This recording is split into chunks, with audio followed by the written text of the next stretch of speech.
All the or bad ideas.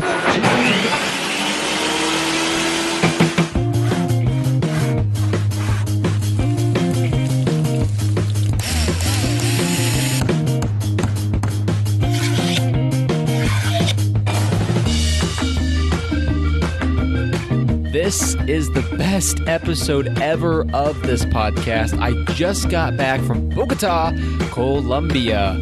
I'm putting way more effort into producing this episode than all the others combined. I'm mixing up the format to present to you one of the greatest trips I've ever been a part of, from the parties, the drinks, the dancing, the mountains. Great stories to share and ideas to talk about in this project as always. Whether you have a private jet or you always sit next to the nursing mother when you fly, amateur or expert, there's something in this episode for you.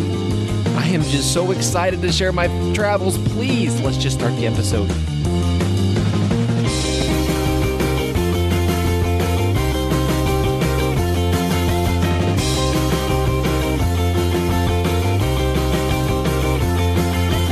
So I've decided to mix up the style a little bit this week. I thought about doing this before. I think I've found what makes this podcast unique. I think I found a way to make it my own, unlike other traditional podcasts. I think it's very boring, and I'm sure you think it's very boring to listen to me talk for an hour behind the microphone. And so I've decided to combine vlogging and podcasting by doing I am going to call a narrated vlog. Since I don't have a visual, I need to somehow explain the context and what's going on behind some of the audio clips that I've recorded. And similar to a vlog, I've recorded everything in the moment. So I did airport, dinner, on the street, conference, you name it. I went all out and just recorded what I was doing in Colombia. I got conversations, some interesting talks with some interesting people, interesting events, stuff like that, some music, some live music, which I'm going to feature in this episode. So it's all pretty neat. I'm pretty excited for this. I'm hopefully, like I said, I can continue this format into future episodes of the podcast. Just like I said, I'm finally finding what I think I can use to make this podcast unique. So before I go into the vlog segment, I want to talk a little bit about what is this trip? Where'd I go? Why'd I go? How long was I there? Stuff like that. So anyway, I went to Bogota, Colombia. Political Science Department at Purdue University, where I attend, sponsored 9 students to participate in the Model United Nations Conference at the University del Rosario in Bogota, Colombia. And I was one of the 9 that was selected, really surprisingly, in my opinion, but nonetheless, I still went. And so then we went on the trip. We were there for a total of 4 days with 2 travel days. So I guess I was gone for a total of 6 days. The first day, we had a little bit of time, as you'll hear, to do some sightseeing. We went to the top of Mount Mazarate.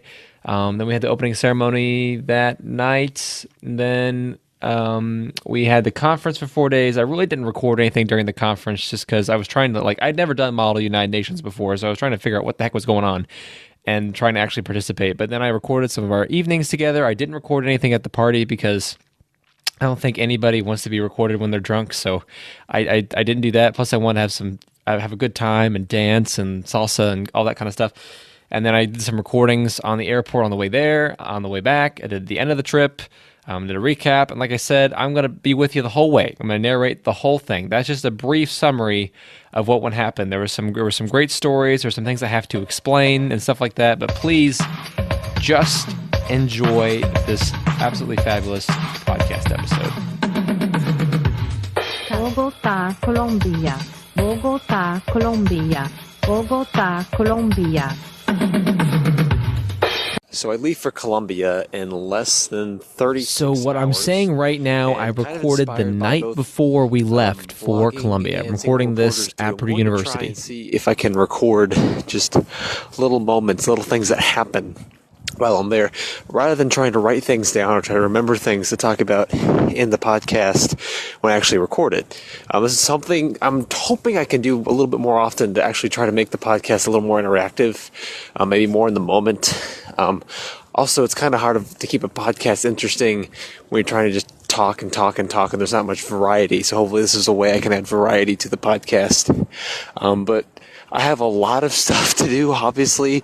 Homework, pack, I have exams when I come back, which is really trashy. I also have to think about what I'm going to do on a 12-hour travel day, and I have 2 of them in a 6-day span.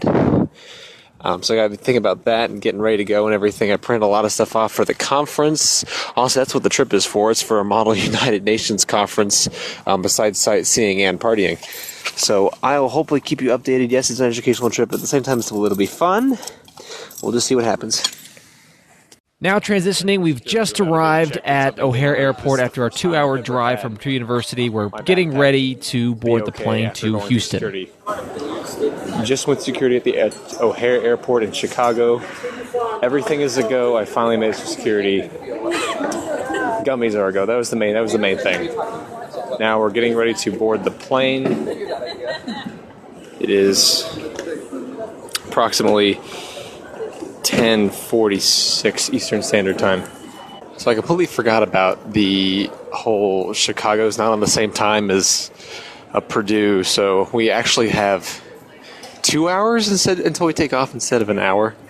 Just to jump in really quick, this is my first time recording in public, so I'm just speaking into my phone, and having to explain it to the people I was traveling with was interesting as well. Basically, I didn't explain it. What's up, guys? I'm recording. Oh. I'll explain later. So yeah, we have 2 hours until the flight takes off, and I'm walking around the airport, and the airport's almost kind of like a mini college. They have to-go. All the restaurants have to-go options, which Purdue has at their dining halls. They have all these little seating areas with outlets and whatnot. It's almost like the study areas back at Purdue. All these outlets everywhere, all people everywhere, everybody sitting doing nothing. It's very similar to a college environment. It's very interesting. It's also very interesting because I've been to the airports. I've never flown out of Chicago before, so it's very interesting within itself. Anyway, I still have another hour until the plane takes off. Hey, so going to just jump in again. I've got to find a better way to label when I'm going to narrate this so you can figure out or distinguish what's actually happening and what's being narrated.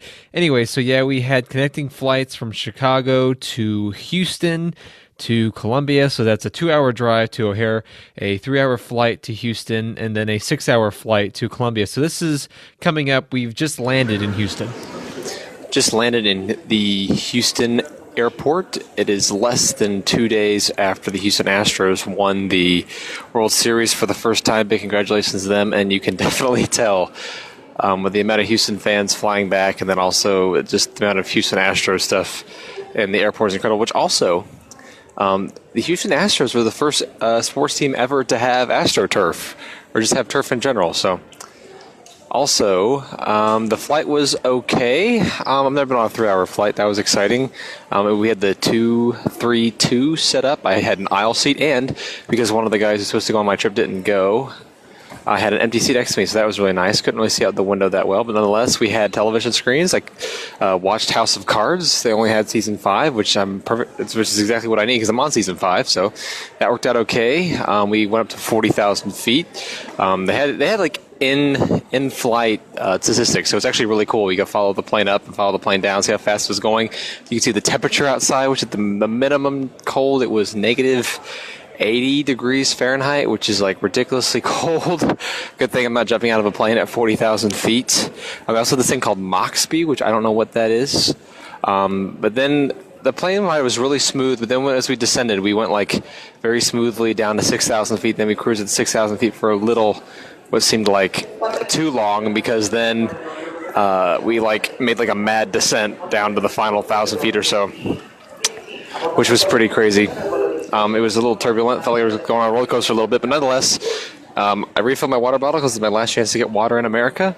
Hopefully I don't get sick from the water in Colombia, but that's where I'm headed to next, and our plane literally boards in literally 1 minute, so I better finish this up so I can go board the plane.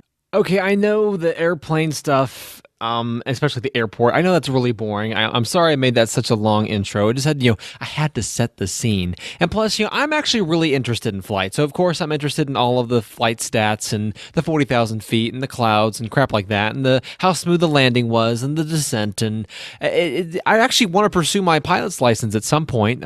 Money is kind of the factor there. But anyway, we finally moved on to the airport. We're actually getting out of our shuttle right now into our hotel for the first night, which was actually an extremely nice hotel. We were in a different hotel the first night and the rest of the nights. And actually, we were talking about it the following morning. My roommate and I, we had a normal, like a one-story room. We each had our own bedrooms. We each had a bathroom. We had like a living area. Then we had like a full kitchen. We each had a king-size bed. It was amazing. But then we wake up tomorrow morning. We have breakfast with some of our other travelers who were going with us, and one of them described the room that they had for us at breakfast. So we have a kitchen, and that's our living room. Yeah. Which you could have slept 2 people on. Yeah, the same with ours. Yeah. And then this is my bed, which could have slept 3 people. Yep. That was the entire main floor. And then you go up the stairs to the second floor. And you see this bed, which could have slept 2 to 3 people. And then this, which they put a wardrobe in to block off the second room, in which there were 2 twin beds. And there was nobody sleeping in there. It was incredibly terrifying. Yeah, it is well. That was dang. Because I thought it was a wall, and then like the wall moved when I leaned on it, and there were beds back there, and I was like, I'm gonna die in this room. Dang. Yeah, we could. Okay, so that was that. They had a really epic room. We kind of hypothesized that the hotel we were staying in was like a converted apartment complex, as otherwise it would not. There was no other explanation for how big these rooms were. And then the other thing these guys left out of our conversation was that their room had a balcony with an absolutely beautiful view of the city, which I was able to go up there and get some fabulous pictures with my great camera, and it was a really great view. But now we're moving our stuff to the hotel. The opening ceremony was that night, and we're getting ready for the first day of the conference, which is why we're there. But even before that, we went to the top of Mount Maserate. That was the extent of our sightseeing. So we were able to go to the top of that. Look at that was really my first chance to see actually how big Bogota is. In terms of population, it's actually bigger than New York City, which is kind of crazy to imagine. But the city, in terms of physical size, is gigantic as well. But here are some clips. They were kind of interesting from the top of Maserate, and then we actually got an interesting conversation among the girls of the group on the way back down, talking about what else? Social media. So we have very little time to sightsee. In fact, we pretty much just have Friday morning of our 4-day trip. That's about all the sightseeing we can do. So we went to the top, took what I call a ski lift up to the top of Mount Maserate. There's a huge church up here that was built in the 20th century. Really cool architecture. It's an incredibly awesome view of the city. But the thing is that it's so high up, is that like the clouds basically block the view of the city. But you can still, you have no idea how big Bogota is until you actually like get to the top of this mountain. It is so cool. In that sense, there's also this really cool market up here that have a lot of local stuff. A lot of local stuff that I don't need, and also there's a food market of people trying to get you to buy all their local food, which is a lot of it looks interesting. Some people let me have a bite of what they had. It was okay. This has been really cool. I think we're getting ready to head down the mountain pretty soon. Then we're going to go down to I think we're going to check out the Gold Museum, which has a Spanish name that I can't think of right now. Never went to the Gold Museum. But then after that, we have the opening ceremony for the conference tonight, and then we're on our way for the rest of the trip. Bon voyage. Yeah. I use it wrong because I know it's supposed to be for you're funny. I post my nice pictures there so I can I have to. This conversation was extremely boring as we were already extremely bored from waiting in a line to go back down the mountain. They should make an Instagram app or something, but it's only Finsta, so that then you don't have to worry about it. Instagram. Like, you can spam people, and that's the point. Like, I like people just switch. I mean, there were some highlights of this conversation. They eventually moved on. There was a guy on the trip who apparently had been everywhere, and I asked him to compare the mountains in South America, and because he's been Ecuador and Honduras and all over.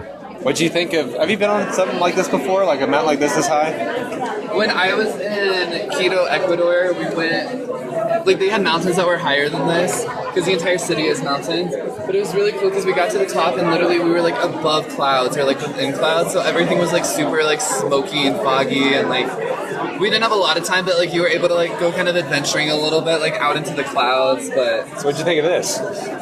this is nice. It's just like, I don't know, it's hard to compare because like the mountain I went on in Quito was like purely a mountain, like it was rugged, like, and this rocks. is very forested. It's within the city, like it's a different like vibe. No. You understand what I'm saying? Yeah, and I'm not a fan of like comparing two things because then one like inevitably will be worse, and it's like I don't want to make one thing worse, you know?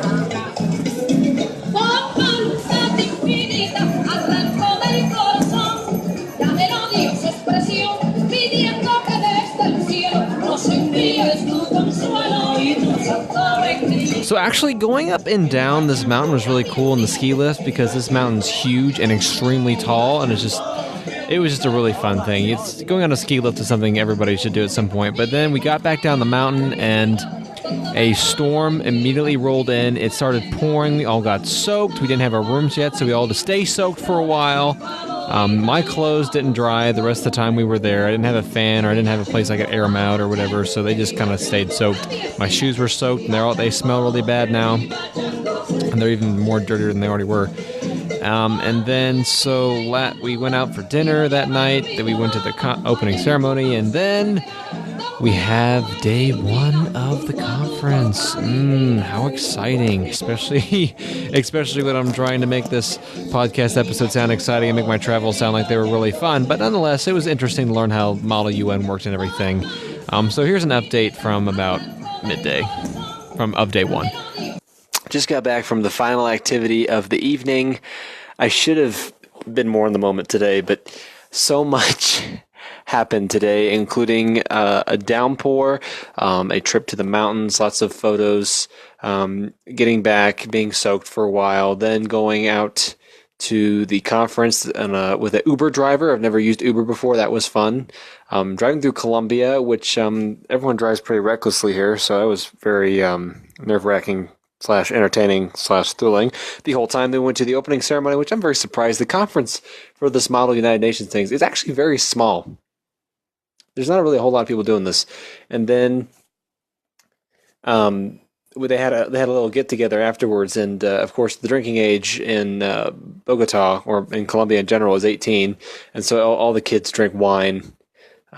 Which I'm really not a big fan of alcohol. I'll take a Dr. Pepper any day over wine, but maybe that's just because I'm young. I don't know. I've never been a big fan. But anyway, we had this like cocktail party, and we're supposed to meet up with people, talk to people. Mainly, it was to meet people on our committees. I really didn't. I mean, I'm very good about being social. I'm very good about reaching out to people. It's just wanting to be a politician. That's just my thing. The room was so incredibly loud and packed, and it was hot, and it was uncomfortable, and you had to ask people what they were saying, and you had to yell at people in order for them to hear you. And on top of all that, the English these people speak, it's not perfect English. And, when it's subpar English and you're trying to, and you have to listen hard anyway to hear what they're saying, so how loud the room is, it just wasn't a very enjoyable environment. And everyone kind of mistook my not being social as because I'm not social. It was just one of those evenings. It was never meant to work out very well. But I didn't meet anybody on my committee.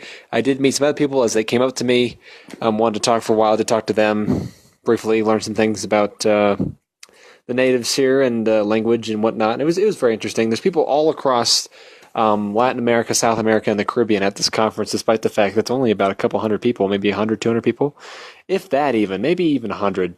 But yeah, like the Caribbean's represented. You have Lima, Peru. You have Venezuela, Ecuador, all these other countries represented at this conference here, which is really fascinating to learn about all these different backgrounds, especially being from someone who's been not been outside the country for a long time. Then we went to the President's Palace, which there is a lot of, God, there's so many freaking pigeons in this huge courtyard outside the palace. It was so annoying. I mean, I have some really good pictures of these just birds just swarming people. It was incredible. And they were trying to take pictures of the palace, and then once you stood still, the pigeon would fly and then land on your head. It would really creep you out. Didn't happen to me, but it happened to some other guys who had some really crazy hair. Maybe the bird thought their hair was a nest or something like that. But it was really interesting. It was a very short time there. They got back to the hotel. Then our crazy drive got started. Then the night happened, and then now I'm back here in my room, getting ready to go for tomorrow. I know this is a Model UN conference. It's supposed to be an educational trip, but I'm really just here to get the experience of going overseas. So I've really not prepared at all for the conference, especially because I had homework to do for back home that I was trying to get done before I came here. So I know nothing about parliamentary procedure, which is basically what committee session's all about. I know nothing about my positions and whatnot, but I am ready and excited for tomorrow.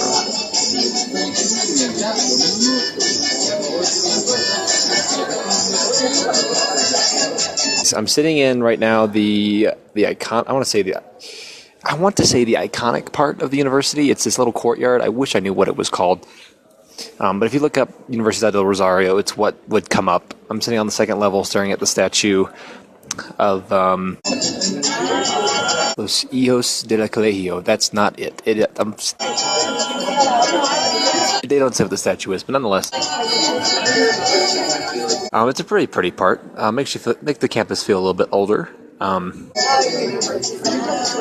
This morning went okay, slept okay. Room's a lot smaller. The rooms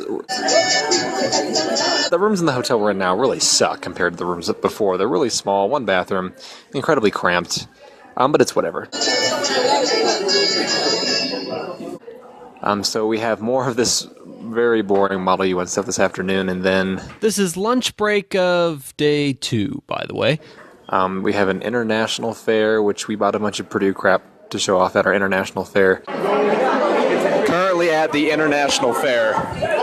It is really loud and really hot, but the building is very nice. And there are lots of people very curious about the United States at our university. There are a lot of people interested in doing exchange programs with Purdue, which is really awesome. At the same time, I'm really thirsty, I'm really hot, and I'm really tired. I'm sitting down behind the scenes, but I'm still into it. Let's keep going. And then we have the night ahead of us, and I'm hoping that I can find somebody who's local who knows some of the great clubs and whatnot to go check out. I didn't find somebody like that yesterday, so hopefully I can find someone like that tonight. Didn't happen. And then tomorrow is more Model UN conference stuff, which is also, again, very exciting. But there is a dance tomorrow night, so that'll be really fun. It was really fun.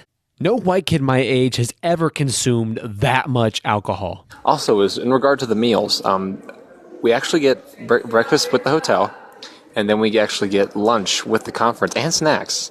So it turns out I'm not having to pay for food after all, because I usually eat 2 meals a day, so I can rock with breakfast and lunch. I'll skip dinner. I do have some foreign currency, but I'm a very poor college kid, so I'm not going to transfer that much money or convert. But I do have some souvenir equivalent currency, which is I got the cheapest currency I could get just for souvenirs. So.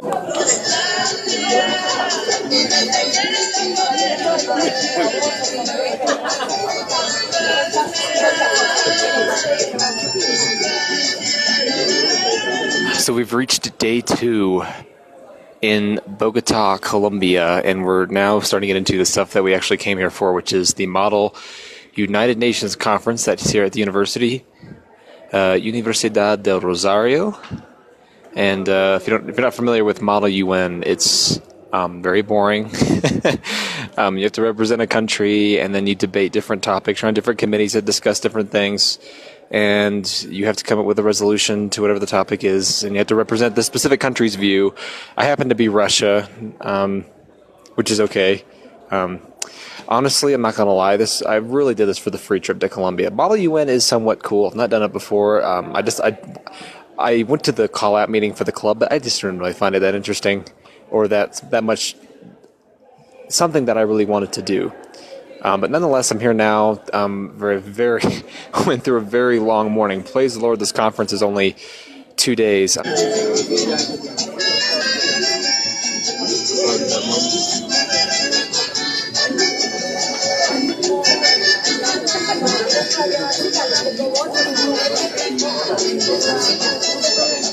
Ladies and gentlemen, we have reached the end of day number 1, technically, of the Model UN conference. Definitely day number 2 in Colombia.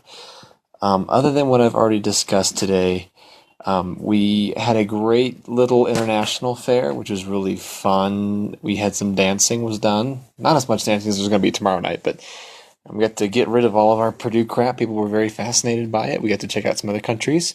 There's actually lots of countries in this Model UN conference. They're all Latin American countries, so everybody seems pretty much the same. And then after that, we went out to dinner. I had to choose. I have a beer and water. So, of course, being the tourists, there was a girl in our group that checked, I believe it was... I'm not sure. It was some traveling website, but she looked up what was the most popular restaurant in Bogota, and I don't think this is the most popular, but it was the restaurant that came up. Anyway, so it's called La Puerta Falsa, or the False Door. It definitely is the definition of a hole-in-the-wall restaurant. It was incredibly small, but it was amazing how how well they used the space. There was seating on, as soon as you walked in. You ordered as soon as you got in. The kitchen was actually underneath, a loft. There was a loft that was where the bulk of the seating was. You could probably fit, maybe 30 people in this restaurant. It was super small. And, the kitchen was underneath it. It was an incredibly small kitchen. The seating area was incredibly tight. We have no idea what the heck we're doing, but thankfully we have people in our group who we traveled with who speak fluent English. We all speak fluent English, who speak fluent Spanish. And they're ordering for us, and I have no idea what the heck is going on.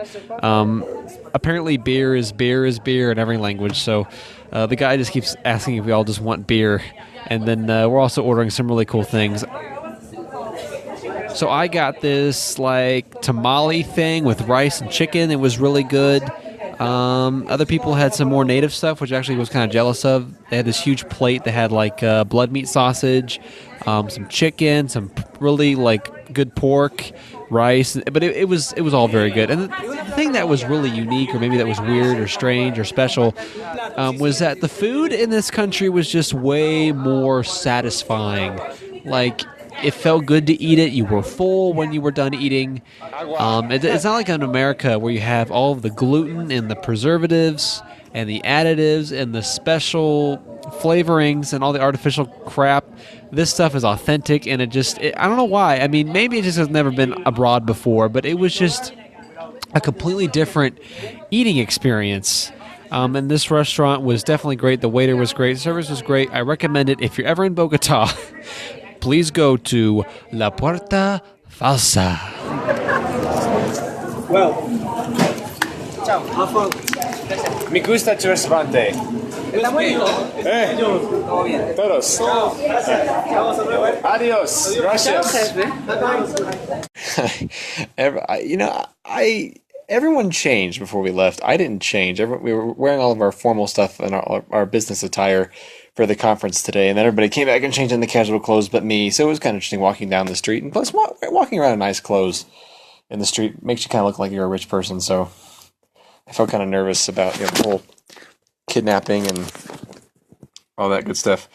Anyway, so dinner was in this really hole-in-the-wall place. It was incredibly small, but they had the eating area was on top of the kitchen, and you're talking about a space that probably has 15 feet of total ceiling height. It was incredibly... it didn't really feel that cramped. I mean, the airflow was good. It was a really nice place. I had this rice and tamale with chicken thing, and then there was some other really good stuff that my friends let me try. They had this soup. This soup is... it is really weird. It looks like a broth, and then you have it, and it's incredibly sweet. It is like a sugarcane soup. It was incredible how sweet it was. And then after that, we walked back, and now we're back at the hotel, and we're getting ready for tomorrow. Reflecting on today, and the first day, my first day ever of Model UN. I like winning awards. I like winning prizes. And looking back on the times I didn't get awards, I do kind of wish I did, but at the same time, I have an already stressful life, so I'd rather not stress myself out anymore, and I definitely got the impression today that I did not prepare well, and I'm not in the running for best delegate, most likely. So I'm kind of wondering how I should tackle tomorrow, because there's just one chick in there. It's incredibly age range. We have the youngest person on my committee of 14 people is 15, and then the oldest person is 22, and she's taking the lead on everything, which is kind of annoying. And I know this is probably just politics and the United Nations in general, but when these people speak, I mean, if you're at all familiar with Model UN and how it works, like when each country speaks, she just so much fluff. Like, oh, I admire this delegation for looking at this issue. We must all act. We must all condemn. It's so much fluff. And if that's really what gets you best delegate, then that's what gets you best delegate. At the beginning, it's supposed to be an English committee, but at the beginning they asked, are there any non-Spanish speakers here? And I was the only one that very slowly raised my hand, and I saw everyone go like, ah, because Spanish is definitely the first language for all the people here, and their English is so-so. Most of it's very good, and there's actually some people who are from America, but actually grew up in America, but then moved back to their home country. Long story short, but their English is incredibly good. But then there's other people who I can tell are definitely really struggling with the English, and it's kind of impacting their performance. And then there's also people that you just can't understand what they're saying. And it's the people who have a lot of fluff in what they're saying that you can't really understand anything at all that comes out of their mouth. I'm not really learning anything about any countries, and I really question some of these people's preparation, because it seems like I'm hearing the same thing over and over again, and no one's taking a side to the issue. No one's on opposing sides. Everyone seems to agree on everything. I was like, this does not reflect what these countries actually believe in. So I don't really know. I wish people would talk more specifically about what their ideas are. I mean, it's just very broad. There's no mention of the ICC or the International Criminal Court or anything specific about infrastructure, about what's required, third parties. There's nothing concrete. It's just all these people are bad things. These nations need to condemn them. This is how this committee's react. But there's no real plan to enact. And I feel like I should speak up more on that. But I don't think that the conference is supposed to be that serious. And I'm just kind of I'm usually that loud guy in the room who always is the first one to speak. He talks constantly, and I love being the guy who just shuts up and just says nothing. Because the other thing is that these people are not from the United States. Most of the people, there are exceptions. Most of these people grew up in South America, and I really want to learn the language. I want to learn the different cultural things, how these people interact with each other. I mean, it's very fascinating to just let these people run with themselves. There's a guy who is he is so fun to watch when he speaks. You can't understand anything he says, but it's very powerful, and it's very broken up. He'll say a sentence, and there'll be a pause, and he'll come in with force, and he'll say something. It's really interesting. And then it's really cool to ask questions of people. I just wish we had more time to talk to these people. And the fact they all speak Spanish, they all kind of bond together. But then again, I'm not very much of a social guy anyway. So, but we'll see. Tomorrow should be exciting. Wish me luck. Give me the best. I'll have a fun day tomorrow. Tomorrow's the big party too, so we'll actually see. We'll see how long it's going to be again before I actually record something after that party. But that's tomorrow night, and I'll tell you more about that after it happens. On delay.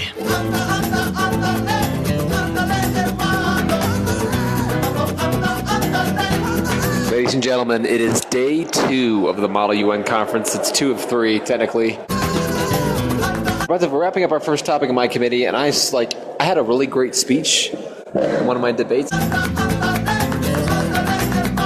and I felt like I participated a lot more after that. And people started sending me notes and everything. It felt really good, but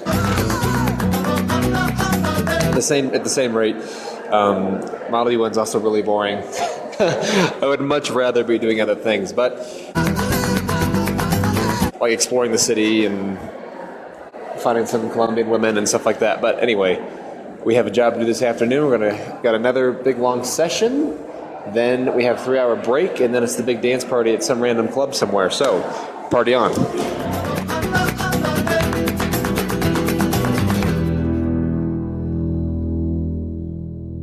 Party summary. We took an Uber.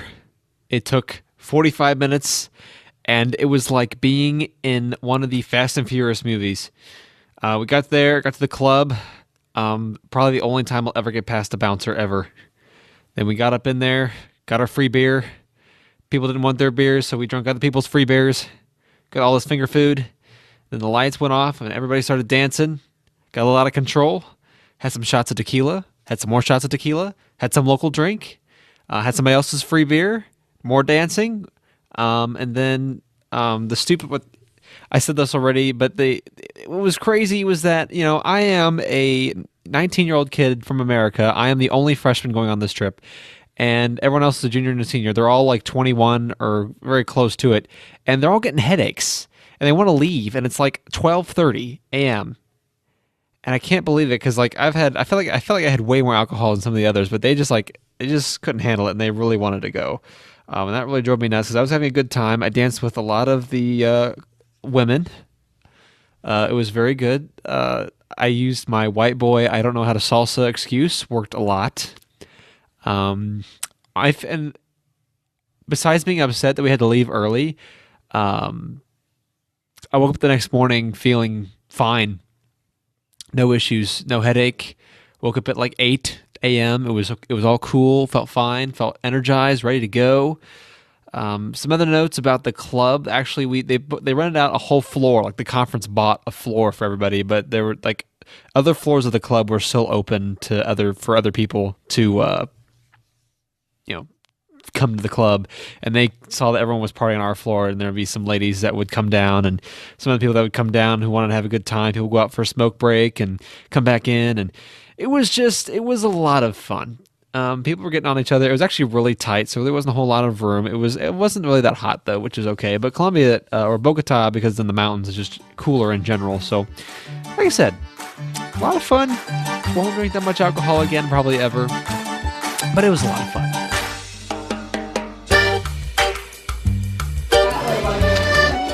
So it's finally the end of the conference. The last day in Bogota, and as a matter of fact, we're walking back from eating. We're heading back to the hotel where we're going to change before our shuttle picks us up and take us to the airport. I can't believe it's only been 4 days in Bogota. It went by crazy fast, and I feel like as big as the city is, which is bigger than New York City in terms of population, we really didn't give the city a chance. Didn't get a chance to explore, didn't get a chance to do a whole lot. The party last night was great. The dancing was great. I learned a lot. At the same time, I wish I could just spend more time here because I know that I won't be coming back anytime, probably ever, if anytime soon. So it's been great. The friends that I have, all of the awesome people that I've met have been really cool. I've never met people my age from other countries, which is super awesome. And also the people 4 days ago, the people that I went to this conference with, none of us knew each other, none of us were friends. And now we're all best buds, so it's been a really awesome time. And it's sad that we have to leave, but then again, I must return to the sucky Midwest where it's 30 degrees, and I have classes and finals and midterms, and expectations, and rude people, and people that won't open the door for you, and people who are in the shower when you want to take a shower, and roommates, and people who are slobs, and other great things about being in the United States. Boy, I can't wait to be back home again in Indiana. So, final thoughts to close out the trip. It is a month since I have been on the trip, and I'm thinking about what I got out of it, what things I'm glad that I was there for, things that I learned, things that happened since. One thing I want to say is kind of a funny story. So obviously teenagers are obsessed with taking pictures of themselves, and social media just fuels that craze. And we're all a bunch of young people on this trip, and we're in really cool places that have really cool photo opportunities and stuff like that. And we're in this restaurant. It is so dark, but everyone's like, I want a picture of myself. And so we do like this photo shoot thing where like 4 people would get out their phone and turn on their flashlight and shine it on somebody. And then someone would take the photo, and they just found it very funny. So I thought I'd share that. That was like, we had one meal together. And that was kind of like our big, like, that was our last hurrah. And that was what happened. It was a very good meal. The other thing I want to say is that actually the staff supervisor, the professor that went with us on the trip, left early. So we were essentially almost all of the last day, we were on our own. Like, we were by ourselves. She had our professor had obligations back at the university that she had to attend to, and we were just a bunch of college kids stuck in Colombia for a couple hours, which is okay. It was awesome. We had a really good time. I'm actually, despite the conference part of things, I really do actually miss the trip. I actually have seen a lot of the people that I went with at least once since we've all gotten back to the university, and we all followed each other on Instagram and whatnot, and we're all friends on Facebook and good stuff like that. So that's good news. I think other things. I've also connected with a lot of people that I was there at the conference with on Facebook, and just seeing what they post. I have done exactly 0 Model UN since that one, and all the others have done at least 3. I know 4 people I've connected with on Facebook that have done at least 3 conferences since then. So obviously, there's people up there who are really like, this is Model UN is their thing, which it is definitely not my thing, as proved by this conference. Some of the things that I've learned, don't bring a lot of crap with you when you travel. I learned that. I brought a pillow that I carried the whole time and never used. That was the stupidest thing I brought. And then carry-on for luggage. I've never thought about that before. I've always checked the bag, so I've never thought about actually getting a small enough suitcase, put the luggage in, and having it as a carry-on. Figured that out. I learned what it means to be an international airport. I didn't know you had to have all this infrastructure, and you had to have a different kind of terminal and stuff like that to be an international terminal. So I learned that. Other takeaways from the trip. One of the things I wanted to kind of learn, I really didn't get a chance to interact with enough people to kind of gauge this, but I wanted to learn why conservative values are so unique to wealthy, developed countries. And going there, I just didn't understand. I didn't get a chance to figure out what, like, the political structure and how the parties worked and whatnot, and kind of learned about the different systems of government there and why people didn't gravitate towards some more conservative views, especially the wealthier people in that city. But most of the country's poor, so I mean, you can't judge that. And then actually, less than, I say, like 4 days after I left, Colombia, which is known for being fueled by drugs, had its biggest drug bust in history. 13 tons of cocaine was found. It wasn't in Bogota, but it was somewhere in the country. And it was like, oh, wow. Okay. Glad that I got out of there. And then I actually, Purdue University Marching Band, the All-American Marching Band, actually went to Colombia 4 years ago, when the seniors that were now freshmen, and they all, like, I talked to the guys when I got back, and they all talked about how it's like people were constantly going up to them asking if they wanted cocaine. I mean, it was just like open trade. Anybody who wants it can get it. Not strictly enforcing the laws there, I guess, but no, nobody took any cocaine. Praise the Lord. The other thing is that I've talked about it a little more in the podcast, but I really wish I would have brought back a 6-pack of beer with me. I don't know if a 6-pack is something they do in Colombia, but I just wish I would have brought some of the beer back, because it was so good, and my uncles would have loved me had I brought some back, and I feel terrible that I didn't, and I didn't get to share it with the people that I love, but it's it's whatever. So it gives me, I told the people that it gives me a chance to come back, or have a desire to go back, which the thing is that I felt like this trip is what it was, and I don't think I'll probably ever go back to Colombia, because there's a lot of other places to travel in the world, and I don't think I'm going to be one of those people that travels all the time. So I won't be able to find out what the rest of the world is like, or at least most of the world. So I'm very content with the way this trip went. And I want to thank Purdue University for sponsoring the 9 of us to go on this trip. It was really worthwhile. I felt like, especially because it was my first time out of the country, I really wish that we would have done well at the conference, but at the same rate, it was that global travel abroad, study abroad experience that they wanted us to have, and I felt like that's what I got out of the trip. So it was a good trip. To close, we went to the closing ceremony. We had a bunch of time between that and when we had to meet our plane. Our plane left at 1 a.m. Tuesday morning, and then we got to the airport, and there was this, I guess it was a family that was playing. They had a bunch of instruments. One guy had a clarinet. He was a way better clarinet player than I am. And I am proud to feature them in the end of this podcast. Thanks so much for listening to this episode. I had a lot of fun working on it, and hopefully I can assemble more episodes like this in the future.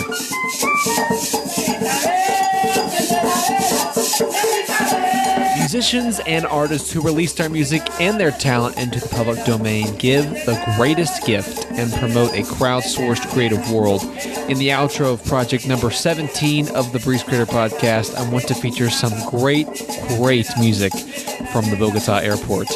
Check the show notes on the website to learn more about the song and the content in this episode at breezewoodworking.wixsite.com/creatorpodcast. You can tweet at us on Twitter or follow us on Instagram.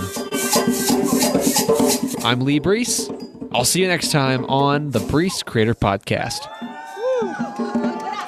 Muy bien.